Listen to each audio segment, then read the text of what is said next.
Hi students, good morning all of you. I am Manisha Nagargoje. Today we are going to about the second chapter of 8th class, Health and Disease. Firstly we see what is meant by the health. See here students, health means health is a state of complete physical, mental and social well-beingness and not merely the absence of any disease. तर विद्यार्थी मित्रांनो, या ठिकाणी मला एक प्रश्नाचे उत्तर द्या. Have you ever taken the leave from school due to sickness? म्हणजे केव्हा तरी कधीतरी तुम्ही शाळेमध्ये असताना आजारी पडलात आणि तुम्ही सुट्टी घेतलेली आहे का? तर भरपूर विद्यार्थ्यांनी मला असं वाटतं की नक्कीच तुम्ही सुट्टी घेतलेली असेल. What happen exactly when we become sick? म्हणजे विद्यार्थी मित्रांनो, आपण सिक पडणं म्हणजे काय? सिक म्हणजे आजारी. बिकम सिक म्हणजे तुम्ही आजारी पडता तेव्हा म्हणजे नेमकं काय होते? Sometimes we feel good even without taking any medicine and sometimes we need to consult doctor and take regular medicine in sickness. Why it is so? म्हणजे विद्यार्थी मित्रांनो, या ठिकाणी 3 प्रश्न दिलेले आहेत. कॅन यू रिकॉल म्हणजे तुम्हाला काही आठवतं आहे का? किंवा आपल्याशी संबंधित हे प्रश्न आहेत. म्हणजे तुम्ही कधी आजारी पडला आहेत का? आजारी पडला आहात म्हणून तुम्ही शाळेतून केव्हा तरी सुट्टी घेतली आहे का? आणि नेमकं आजारी पडणं म्हणजे काय? आणि त्याचबरोबर ज्यावेळेस एखाद्या वेळेस आपण आजारी पडतो त्यावेळेस विदाऊट टेकिंग एनी मेडिसिन म्हणजे कोणताही औषध गोळ्या न घेता ही आपण काही वेळे बरी होऊ शकतो. And some time we need to consult doctor and take regular medicine in sickness. काही वेळेस आपल्याला डॉक्टरांशी भेटावं लागतं, डॉक्टरांची अपॉइंटमेंट घ्यावी लागते. डॉक्टरांकडून तपासल्यानंतर डॉक्टरांकडून रेग्युलर आपण मेडिसिन घेतो आपला आजार करण्यासाठी. वाय इट इज सो म्हणजे असे नेमके का घडते? तर विद्यार्थी मित्रांनो, तर हे जे सर्व प्रश्न आहेत हे आपल्या आरोग्याशी संबंधित प्रश्न आहेत. आता नेमकं सिक पडणं म्हणजे काय? तुम्ही आजारी पडता. आजारी पडणं म्हणजे नेमकं आपल्याला माहिती आहे. आजारी पडणं म्हणजे एकतर आपल्याला सर्दी, ताप, खोकला यासारखे आजार होऊ शकतात किंवा त्याचबरोबर टायफॉईड, निमोनिया किंवा असे आणि वेगवेगळ्या पद्धतीचे सुद्धा आपल्याला वेगवेगळ्या प्रकारचे आजार होऊ शकतात. तर नेमकं हे आजारी पडणं म्हणजे काय? आरोग्य म्हणजे काय? हेल्थ म्हणजे काय? हे सर्वांना माहिती असणं आवश्यक आहे. तर पहा विद्यार्थी मित्रांनो, हेल्थ म्हणजे काय? हेल्थ आरोग्य. कशाला आरोग्य म्हणायचं? तुम्ही आरोग्य कशाला म्हणता? म्हणजे थोडक्यामध्ये आपण म्हणतो की आपलं शरीर हे तंदुरुस्त असणं म्हणजे आरोग्य. बरोबर आहे. कसल्याही प्रकारचा आपल्याला आजार नसणं म्हणजे आरोग्य. आपण ठणठणीत असणे म्हणजे आरोग्य. अशा प्रकारची आपण अनेक उत्तरे त्याची देऊ शकतो आरोग्य म्हणजे. परंतु आपल्या विज्ञानाच्या भाषेमध्ये किंवा एक्झॅक्टली आरोग्य म्हणजे काय? तर health is a state of complete physical, mental and social well beingness and nor merely the absence of any disease.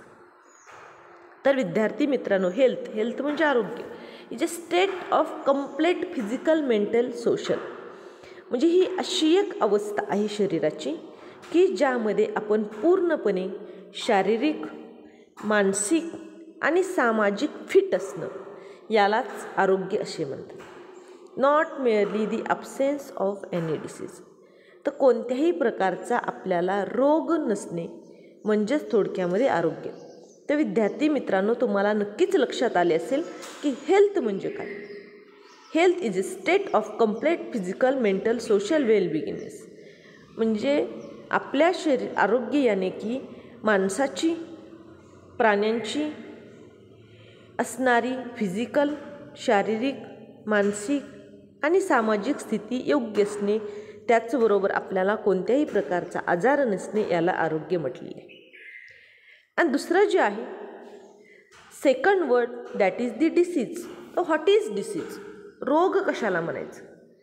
आरोग्याची व्याख्या आपण पाहिलेली आहे की नेमकं रोग कशाला म्हणायचं. तर पहा, the condition of disturbance in physiological and psychological process of body is called as disease.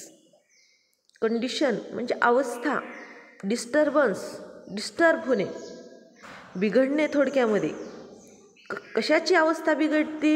In physiological or psychological process, म्हणजे शारीरिक स्थिती. फिजिओलॉजिकल म्हणजे शरीराची स्थिती, त्याचबरोबर सायकोलॉजिकल प्रोसेस म्हणजे आपली मानसिक स्थिती ज्यावेळेस बिघडते. The condition of disturbance in physiological and psychological process of a body is called disease. आणि त्यालाच काय म्हणायचं? डिसीज म्हणायचं, रोग म्हणायचं. रोग म्हणजे की आपल्या शरीरामध्ये शरीराची असणारी शारीरिक स्थिती त्याचबरोबर मानसिक स्थिती बिघडणं यालाच काय म्हटलेलं आहे? रोग म्हटलेलं आहे. आणि each disease has its own specific symptoms, म्हणजे जे काही प्रत्येक वेगवेगळ्या प्रकारचे डिसीज आहेत त्याला प्रत्येकाला काय की एक वेगवेगळ्या प्रकारचे सिम्पटम्स आहेत. सिम्पटम्स म्हणजे काय? थोडक्यामध्ये त्याची असणारे वेगवेगळी लक्षणं आहेत. तर तुम्हाला काही रोगांची नावं सांगता येतील का? तुम्ही सांगू शकतात की तुम्हाला जे जनरल कॉमन होणारे जे आजार आहेत त्या आजारांची तुम्ही नावं सांगतात. काय सांगता? ताप येणे, सर्दी होणे, खोकला होणे. तर त्याचबरोबर ताप येणं म्हणजे काय? तापाची काय लक्षणं आहेत? ताप येणे म्हणजे आपण काय म्हणतो की आपल्याला आपले अंग गरम लागते, आपल्याला कसल्याही प्रकारचे अन्न खाण्याची इच्छा होत नाही, चव लागत नाही, काही पण खाल्लं की आपल्याला कडसर लागतं. हे थोडक्यामध्ये आपण ताप येण्याची लक्षणं सांगतो. त्याचबरोबर सर्दी झाली तर आपण काय म्हणतो? सर्दी झाली म्हणलं की नाक जाम होणे, डोकं दुखणे, कसल्याही प्रकारचं काम करण्याची इच्छा न होणे, नाकावाटे पाणी गळणे, ही आपण सर्दीची लक्षणं सांगतो. त्याचबरोबर खोकला म्हणलं की लगेच आपण घशामध्ये खवखव करणं, सतत खोकला येणं, त्यानंतर कफ तयार होणं, ही असे अनेक प्रकारची वेगवेगळ्या रोगाची जी काय असतात. Each disease has its own specific symptoms, म्हणजे प्रत्येक रोगाचं असणारं एक वेगवेगळ्या प्रकारचं सिम्पटम्स आहे, वेगवेगळ्या प्रकारचं एक लक्षण आहे. तर त्यानंतर विद्यार्थी मित्रांनो आपल्याला आता नेमकं डिसीज कोणकोणत्या प्रकारचे आहेत हे पाहायचे. The types of disease. Types of disease. You must have heard the name of various disease, म्हणजे तुम्ही प्रत्येकाने यू मस्ट हॅव म्हणजे तुम्ही स्वतः, हिअर्ड म्हणजे ऐकणं, ऐकले असेल काय? नेम ऑफ व्हेरियस डिसीज म्हणजे वेगवेगळ्या प्रकारच्या आजारांची नावं तुम्ही ऐकली असतील, जसे की डायबिटीज, मधुमेह, कॉमन कोल्ड सर्दी, अस्थमा दमा, डाऊन सिंड्रोम, हार्ट डिसीज हृदयाशी असणारी संबंधित डिसीज, अशा वेगवेगळ्या प्रकारच्या आजारांची नावं तुम्ही ऐकली असेल. तर पहा, reason and symptoms of all these disease are different. म्हणजे विद्यार्थी मित्रांनो रिझन म्हणजे कारणे आणि त्याचबरोबर सिम्पटम्स म्हणजे लक्षणं of all these disease are different. प्रत्येक रोगाची असणारे कारण आणि लक्षणं ही वेगवेगळी असतात आणि त्याच असणाऱ्या वेगवेगळ्या कारणानुसार वेगवेगळ्या लक्षणानुसार to bring coordination in specific study of disease and disease are classify as follows. आणि याच कारणावरून, याच सिम्पटम्सवरून, याच लक्षणावरून रोगांची असणारे वेगवेगळे प्रकार पडलेले आहेत. तर पाहूयात आपण की नेमके कोणकोणते प्रकार आहेत. तर पहा, द टाईप्स ऑफ डिसीज म्हणजे काय? रोगाचे असणारे प्रकार. आता कोणकोणते आहेत पहा. According to duration. According to duration, duration म्हणजे कालावधी, कालावधीनुसार रोगाचे प्रकार हे कालावधीनुसार आहेत आणि त्याचबरोबर अकॉर्डिंग टू रिझन आणि काही कारणावरनुसार आहे. तर अकॉर्डिंग टू ड्युरेशन म्हणजे पहा की chronic disease and acute disease हे अकॉर्डिंग टू ड्युरेशननुसार पडणारे टाईप्स आहेत. आणि त्याचबरोबर दुसरा जो प्रकार आहे तो आहे अकॉर्डिंग टू रिजन, कारणानुसार असणारे heredity disease and acquired disease. आता हेरिडिटी डिसीज कोणकोणते आहेत? डाऊन सिंड्रोम, हेरिडिटी म्हणजे थोडक्यात अनुवंशिकता. त्यानंतर अक्वायर्ड डिसीज जे आहेत तर त्यामध्ये इन्फेक्शियस डिसीज आणि नॉन इन्फेक्शियस डिसीज. तर इन्फेक्शियस डिसीज म्हणजे थोडक्यामध्ये संसर्गजन्य रोग, इन्फेक्शन होणारे, संसर्ग होणारे.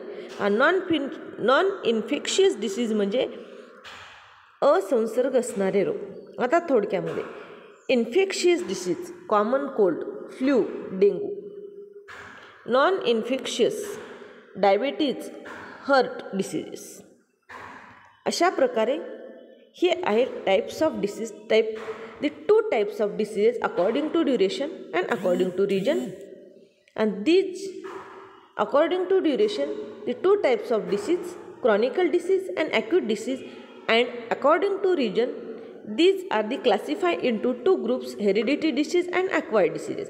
Hereditary diseases only one disease, that is Down syndrome, and acquired diseases are also classified into two groups, infectious disease and non-infectious disease. Infectious disease, that is the common cold, flu and dengue. A non-infectious disease, that is the diabetes, heart diseases, etc. See here students, the next point, the infection through the spectrum. Sometimes infectious disease are spread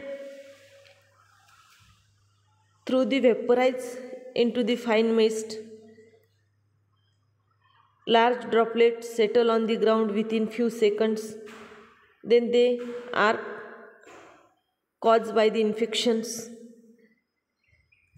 We see what is meant by the infectious disease. See here, the disease spread through contaminant air, water, food or vectors. Vector means insect or other animals. It's called infectious disease.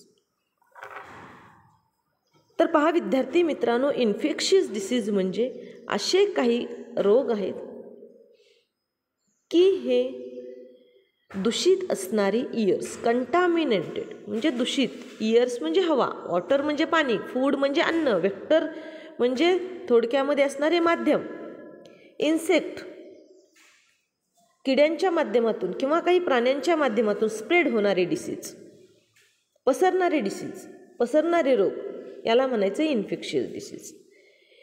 तर नेमके पाहूयात की कोणकोणत्या प्रकारचे काही disease आहेत, त्यांचे pathogen कोणकोणते आहेत, मोड्स ऑफ इन्फेक्शन कशा पद्धतीने इन्फेक्शन करतात, त्यांची लक्षणं कोणती आहेत, अँड प्रिव्हेन्शन अँड ट्रीटमेंट म्हणजे आपण काळजी कोणती घ्यायची आहे. तर हे पाहायचं आहे. तर first disease that is see here tuberculosis, ज्याला आपण TB असे सुद्धा म्हणतो. Tuberculosis, name of disease that is the tuberculosis. Pathogen म्हणजे ट्युबरक्युलोसिस हा आजार तयार करण्यासाठी कोण कारणीभूत असतं, तर मायकोबॅक्टेरियम ट्युबरक्युले हे पॅथोजन आहेत. आणि कशा प्रकारे इन्फेक्शन होतं पहा. Mode of infection, splitting by patient through air, prolong contact with the sharing of material of patients. एक तर हवेमार्फत हे मायक्रोबॅक्टेरियम ट्युबरक्युले शरीरामध्ये प्रवेश करतात किंवा एखाद्या पेशंटच्या संपर्कामध्ये आपण आल्यानंतर. आता यांचे सिम्पटम्स काय आहेत पहा. Symptoms chronic cough, bloody splitting, emaciation, difficult breathing म्हणजे कफ होतो, त्यानंतर थुंकी वाटे रक्त पडणे आणि श्वास घेण्यासाठी त्रास होणे. आता प्रिव्हेन्शन, ट्रीटमेंट काय केली जाते याच्यावर. BCG वॅक्सिन, BCG लस घेतली जाते. आयसोलेशन ऑफ पेशंटला वेगळं ठेवलं जातं किंवा रेग्युलर मेडिसिन लाईक डॉट्सची असणारी रेग्युलर मेडिसिन त्या ठिकाणी घ्यावी लागते. त्यानंतर second one is the hepatitis, ज्याला आपण कावीळ म्हणतो. आता हे कावीळ होण्याची नेमकं कावीळ कोणामार्फत होतो, पॅथोजन काय आहेत कावीळचे. हेपेटायटिस व्हायरस जे आहे ABCDE त्यानंतर नेमकं इन्फेक्शन कशा पद्धतीने होतं, मोड ऑफ इन्फेक्शन, कंटॅमिनेट वॉटर, दूषित पाणी पिल्यानंतर, शेअरिंग ऑफ निडल्स, वापरलेल्या सुया, एकमेकांच्या सुया वापरल्या, त्यानंतर ब्लड ट्रान्सफ्युजन, रक्तदान, दूषित असणारं रक्त दान केलं आणि दूषित असणारं रक्त एखाद्या रोगी व्यक्तीच्या शरीरामध्ये गेल्यानंतर हे हेपॅटायटिस कावीळ झालेल्या व्यक्तीचं रक्त चांगल्या असणाऱ्या व्यक्तीला दिलं तरीसुद्धा हा कावीळ होतो. त्यानंतर symptoms, the anorexia, yellow urine, general weakness, nausea, vomiting, grey stool, पिवळी लघवी होणं, विकनेस येणं, सतत उलट्या होणं आणि राखाडी रंगाची संडास होणं, ही आहेत कावीळ होण्याची लक्षणं. आता प्रिव्हेन्शन, ट्रीटमेंट, काळजी काय घ्यायची, उपचार काय घ्यायचा पहा, की ड्रिंकिंग बॉइल्ड वॉटर, उकळलेलं पाणी प्यायचं, त्याचबरोबर प्रॉपर क्लिनिंग ऑफ हँड्स, व्यवस्थितपणे हात धुणे, ही याची असणारी ट्रीटमेंट आहे. त्यानंतर डिसेंट्री, थोडक्यामध्ये हगवण याला आपण म्हणतो डिसेंट्री, पॅथोजन, बॅक्टेरिया, व्हायरस, सिलेजनेला, बॅसिली, एंटामोबुला, हिस्टोलॅटिका, अशा वेगवेगळ्या प्रकारचे व्हायरस आहेत. या व्हायरसमुळे डिसेंट्री होण्याची लक्षणं खूप जास्त आहे, डिसेंट्री होते. आता हे इन्फेक्शन कशामार्फत होतं, कंटॅमिनेट फूड अँड वॉटर, दूषित अन्न आणि पाणी ग्रहण केल्यानंतर डिसेंट्री लागतं. त्यानंतर सिम्पटम्स काय, वॉटरी स्टूल, पेन इन अबडॉमन, म्हणजे पातळ संडास होणे आणि पोटामध्ये काय होणे, दुखणे, ओटी पोटात दुखणे, ही याची लक्षणं आहेत.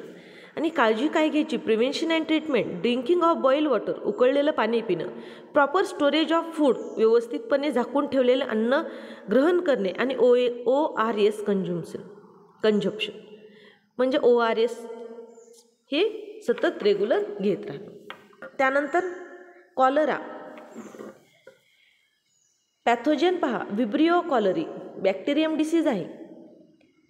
इन्फेक्शन कशामार्फत होते, कंटॅमिनेट फूड अँड वॉटर, दूषित अन्न आणि पाण्याचं ग्रहण केल्यानंतर. याची सिम्पटम्स काय आहेत, vomiting, diarrhoea, cramps in legs, सतत उलटी होणं, डायरिया होणं, अशक्तपणा येणं, पाय दुखणं. And prevention and treatment, following hygienic, the parasites, avoiding open place food, drinking boiled water, vaccination again cholera, म्हणजे उघड्यावर ठेवलेलं अन्न, दूषित पाणी पिणं टाळणे आणि वॅक्सिनेशन करून घेणे. त्यानंतर लास्ट इन्फेक्शियस डिसीज आहे टायफॉईड.